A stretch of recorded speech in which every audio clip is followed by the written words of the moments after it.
process ni Ate Girl talaga. Anong reaction mo when you heard about it? Nagulat pa rin ako, even if alam ko na maraming sakit si Guy, and then madalas siyang naghihinga ng imutok sa akin, ano ba to kuya, and so on. Pero nung tinawagan ako ni Matet kahapon para sabihin nasa ospital, nagulat pa rin ako. May shock pa rin na dumarating.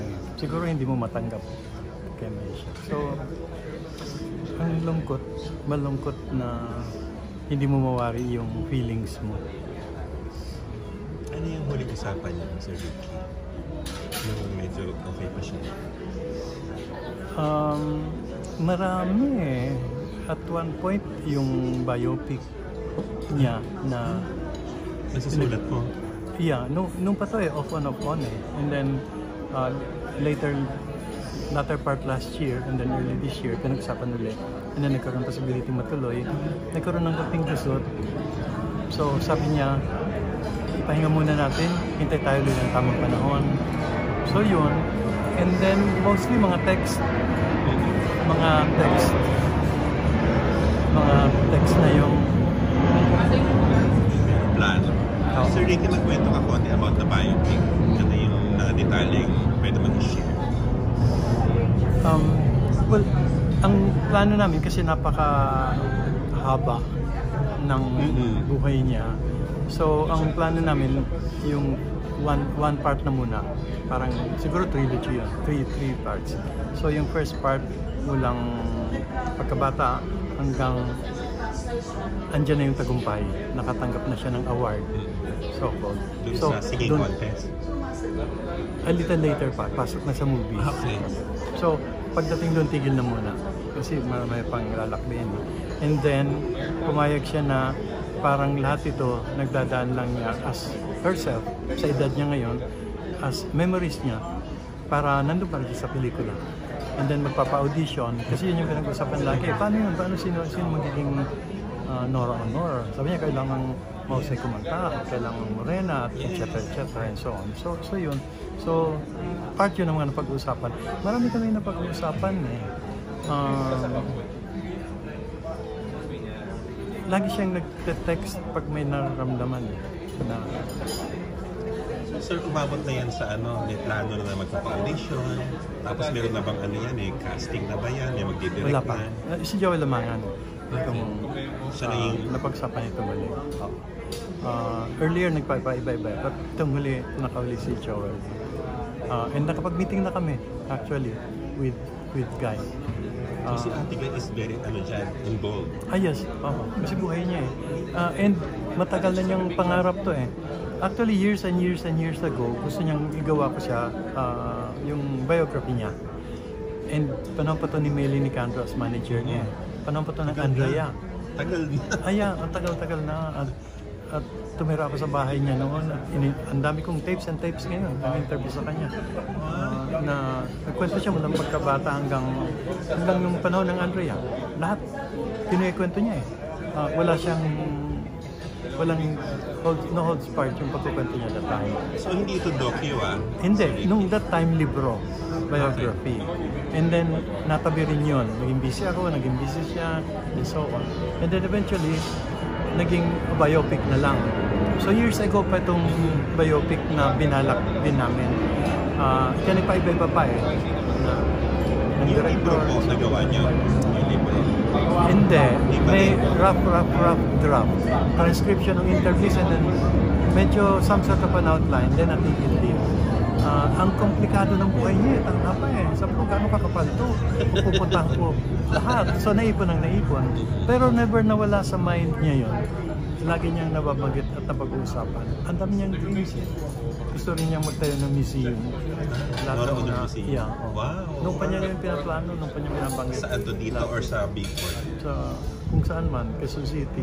Nung pa niya pinabanggit lagi. So sir, talaga kung mayroong susulat ng biopic niya, ikaw talaga yung dapat eh.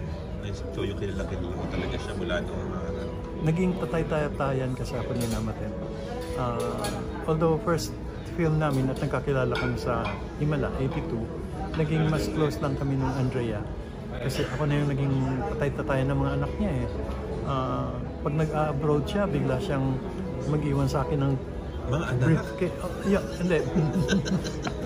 Pag-abroad siya, kuya, and then bibigay yung briefcase. Pagbukas ko, ba't ang daming pera nito? Kasi ikaw, kuya, magbibigay ng allowance na Tito at Level yung ano nyo? Ay, oo. Relationship? So, bigla ka nagkaroon ng instant anak, ilan niya? Ano naman, enjoy naman ako eh. Bata pa yan, sinumatet, karga-karga pa namin si Kenneth mula kay Ian. Inilalabas ko sila. So, yan, naging close ako sa mga anak. Mas matagal po siyang nag-abroad. Ganun yun katagal alagaan yung mga bagets. Yeah, alagang hindi naman yung nakatutok doon. Oo, meron pa rin, pero I'm sure ikaw pa rin yung pinaka-ano. Nakapantay sa kanila. Pero maski nung nandito naman siya, inilalabas ko yung mga bata eh. I think kami lang ni Herman Moreno ang nakapaglabas sa mga bata. That time nga, pinapayagan nga na ilabas sa mga bata. So lalabas ko yung Cinematet, si Kiko, shopping, and so on. So naging ganun ako ka-close. Kaya nung na-hospital si Guy, tumawag agad si Matet sa akin. And then, maski nung una pang na-hospital siya na nag-flatline siya for so many minutes. Ayun, tumawag din si Matet mo. At pumunta rin ako. So, parang pamilya na... Father figure ka talaga nila. Oo, ang tingin ko sa kanila.